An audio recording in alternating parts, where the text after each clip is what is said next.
Well, hello everyone, and welcome to this ChatGPT tutorial where we'll be showing you how to use ChatGPT for beginners. Now, through the course of this video, we'll be taking you through different scenarios, different prompts, and the goal here is to help you as a beginner to get used to ChatGPT, get the best of what it can do for you, and increase your productivity. So without further ado, let's get right into it. One of the first things you might want to do with ChatGPT is if you're using for free or with a paid version. ChatGPT comes with a free version and you can ask it anything. However, there are limitations to it. Now, of course, if you'd like to sign up for ChatGPT for free, you can go over to the top right corner, click on sign up for free. So right here, you can create an account by putting in your email address, click and continue, and provide some more details. That is the manual version. And the easier option is to go with your Google account, your Microsoft account, Apple, or with your phone number. For this tutorial, we'll be continuing with our Google account. And so we're going to go ahead and choose an email, which we'll be using for our Google account to connect with ChatGPT. This makes the sign-up process a lot more easier. And as you can see, we're in. At the top right corner, you can see that this is a ChatGPT Plus account. However, what we'll be showing you in this tutorial can be also applied for the free version, so not to worry about it. At the top left corner, here, you can see ChatGPT 40. When you click on the drop-down, you can see different models. Now, some of these models are available on the free plan, and they actually do respond to your queries accordingly. There are more models here, such as the 4.5, 4.1, and 4, 1 mini, but we'll be using the 4.0. But of course, whichever version you're using, not to worry, because everything will work as well. Now, as a beginner, you might be wondering what these buttons are here. 4. Now, if you go over to the top left corner, you can see the ChatGPT icon turning from the ChatGPT icon itself to a sidebar.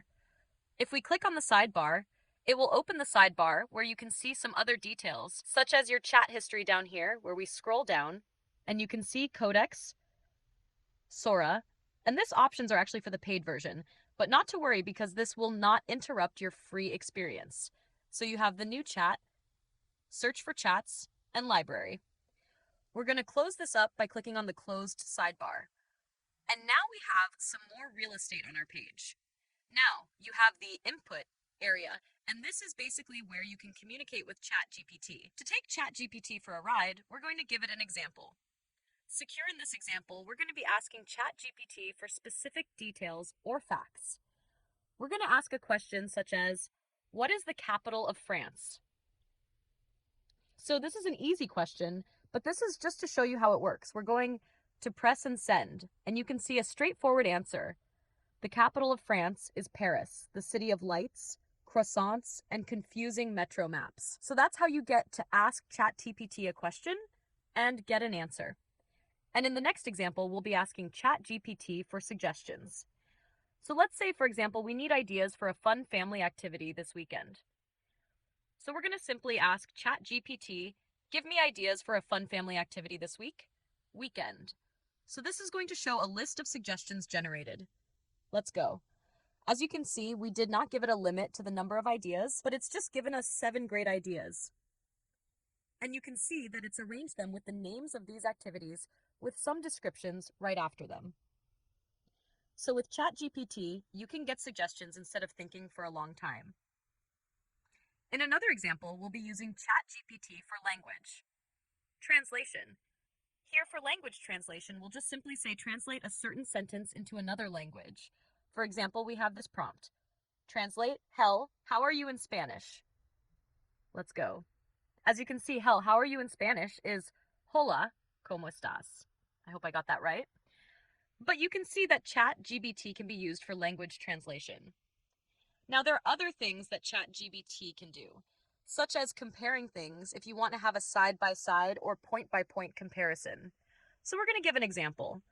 Say we want to make a comparison between a lion and a tiger. So let's go ahead and try that example. As you can see here, we have the comparison. What are the key differences between a lion and a tiger? Let's go. Great. Now, as you can see, we have lions versus tigers, nature's version of heavyweight showdown, right? Here's a quick tale of the tape, right? So you have habitat, social life, appearance, size, roar, and fighting style, right? So you have lions on the top and tigers, and this is basically showing you their differences. And you can use this type of prompt for any other example. We're going to be giving another example just to show you how it works in other cases. So we have the example compare and contrast iOS and Android operating systems. We could also add that we want it concise. This basically is telling ChatGPT to make it brief. Let's go. And as you can see, it's creating a nice looking table, and it has its features on the left side, and it has its features on the first column. The second column is iOS, and the third column is Android. So on the first row, you're looking at UI UX, and you're comparing between iOS and Android. And you have some other examples right here.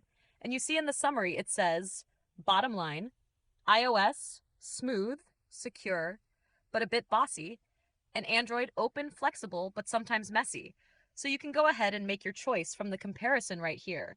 This makes things really easy and nice. In our next example, we'll be using ChatGPT for creative writing. So if you're a writer, this is a great example for you. We'll be giving it a prompt. So right here we have generate 3 opening lines. A mystery novel set in a lighthouse. Great. So if you're creatively writing and you want some more creativity, you can employ ChatGPT to do the heavy lifting for you. Let's go. Great. So these are 3 opening lines. Now, you might have noticed at this point that it's really important to give a limit to what ChatGPT will be providing for you. For example, if we said, generate opening lines for a mystery novel set in a lighthouse, it might give more than 3, but because we were specific to 3, we have just 3. And you can choose from one of these examples which you would want to be building on. So remember as a tip to be specific with ChatGPT, and it will give you specific responses, such as the number of responses you want, how brief, or how comprehensive you want it to be. In our next example, we'll be using ChatGPT to brainstorm ideas. So let's say you're just opening a coffee shop. Your brand new coffee shop needs a catchy slogan. So we're going to provide a prompt for ChatGPT, and here it says, give me 5 ideas for a catchy slogan for a new coffee shop. Remember, we're being specific by saying, give me a number of 5 ideas for a catchy slogan for a new coffee shop. If you had said, give me ideas for a catchy slogan for a shop, it might not be specific for a coffee shop or the idea. So let's go. So you can see here are 5 perky, catchy coffee shop slogans to get your beans buzzing. Espresso yourself, brewing joy, 1 cup at a time, wake up, and smell awesome. These are great examples, of course, which you can go ahead and choose from. Now, of course, if you don't like any of these, instead of asking ChatGPT for more, you can simply click on the drop-down right here where you hover over it, and it says Switch Model. We're going to click on it. No, we're not actually switching models.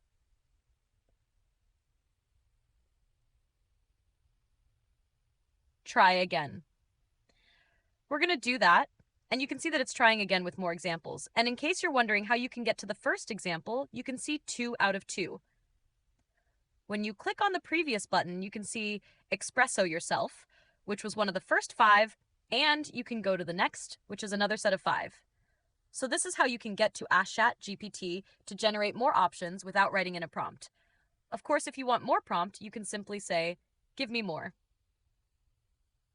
Great. So you can see it numbers from 6 down to 15. Now it's 15. Why? Because we did not give it a specific number, so it just gave us 15. So this is how you can use it to brainstorm ideas. In our next example, we'll be using ChatGPT to summarize text. So let's say we have a large body of text and we want to summarize it. All you'll need to do is to copy the text, maybe from a Word document or Google Docs, or from a website. And you can come and paste it right here. Now you can see that we have this document pasted right here. And this is basically some document about the Fifth Amendment, and you want a summary. Now this is a lot of information, and you can simply use your Shift and Enter key to go to the next line. So make sure to press Shift and Enter on your keyboard, and then say, summarize this, and then press on Enter, and wait for ChatGPT to make a summary. As you can see, compared to all of this information right here, you can see a nice looking summary about the Fifth Amendment, which is basically the information which was pasted right here. It summarizes it to 5 bullet points and some summary underneath it. So this is how you can use ChatGPT to summarize a comprehensive text into something concise and easy to remember. Now, on our next example, we'll be using Chatapati to generate different lists. Great. So for this example, we'll be having generate a list of ingredients for a simple pepperoni pizza. That sounds delicious, but let's go ahead and send a prompt. Great. So we have about 7 ingredients for our simple pepperoni pizza, and you can of course go ahead and say provide a recipe, right? So let's do that. So as you can see, ChatGPT is currently giving us from the list a specific recipe to follow. You have the ingredients more specifically, and then you have the instructions right there. So you're using ChatGPT to generate lists, and also more to that, you're actually using it to create a recipe just because we love pizza. Now, in our next example, you can use ChatGPT to request names, quote, or studies. For example, if you'd like to have a famous quote about, say, perseverance, you can simply ask ChatGPT to do that for you. As you can see, we have a famous quote by Confucius, and it says, "It does not matter how slowly you go, as long as you do not stop." That's a good quote. So that's how we're communicating with ChatGPT. Now, if you're learning English or a certain language, you might want to use ChatGPT to get some feedback on your text. If you're not sure of what you're writing, you can simply put in your text right here. And here it says, "I went to the store and bought some apples." Of course, you might already get the idea of what's wrong in this sentence, but let's assume that you're not sure, and you can simply say to ChatGPT by pressing on Shift and Enter to get to a new line and say, "Is this grammar correct?" Press on Send or Enter and you're going to get your feedback. It says not quite. The correct version is, "I went to the store and bought some apples." And you can see that you're learning English or you're being corrected by using ChatGPT. So instead of writing by, ChatGPT helps you to see that it's actually bought. Again, this is a simple example, but you might want to think of more complex examples and get to it by using ChatGPT. Now, one of the things we also love about ChatGPT is you can use ChatGPT for role play. So for example, you want to find out some information from a travel agent and you want your itinerary to be planned. So you can simply give ChatGPT a prompt. And here we have our prompt. You are a seasoned travel agent, so we're telling ChatGPT, "Hey, you're a travel agent. I want to plan a 7-day trip to Italy. What's the first question you ask me?" Right. So let's go ahead and do this. Now, take note that you're putting ChatGPT in the position of a travel agent. And from here, you can start having your conversations with ChatGPT. Let's go and see the result. As you can see, it's already taking the persona of a travel agent and it's asking us the question, what kind of experience are you looking for? History, food, romance, adventure, or a bit of everything? And we can say a bit of everything. And here it says, are you more into relaxed travel or do you want to hop around and see as much as possible? And this, of course, helps ChatGPT to decide how to respond to you. So, of course, you could go ahead and make your responses and get your 7-day trip planned by ChatGPT. Of course, from this example, you can use ChatGPT as your mentor and ask it to act as your mentor and provide you with some information on a certain career or a certain goal you're pursuing. And in our next example, you can see that we can use ChatGPT to ask it about anything, right? So we can say, "I want to learn about artificial intelligence. What are some good questions to ask AI?" So let's go ahead and do that. So this is a question that we just asked, and we're going to send it. Great. So you can see the ChatGPT is providing you with questions which you can ask AI, in this case, ChatGPT, in order to get a deeper grasp of artificial intelligence, from understanding the basics to digging deeper, or real-world applications, ethics and risk, future, and philosophy. As you can see in this video, we've been able to show you all you can do as a beginner with ChatGPT to harness the power and the best use case scenario while getting your feet wet with AI prompting. We hope you have fun with this and you can go right ahead and start using it. Now, if you found this video helpful, please show your support with a like. If you want me to read your next document, just upload it.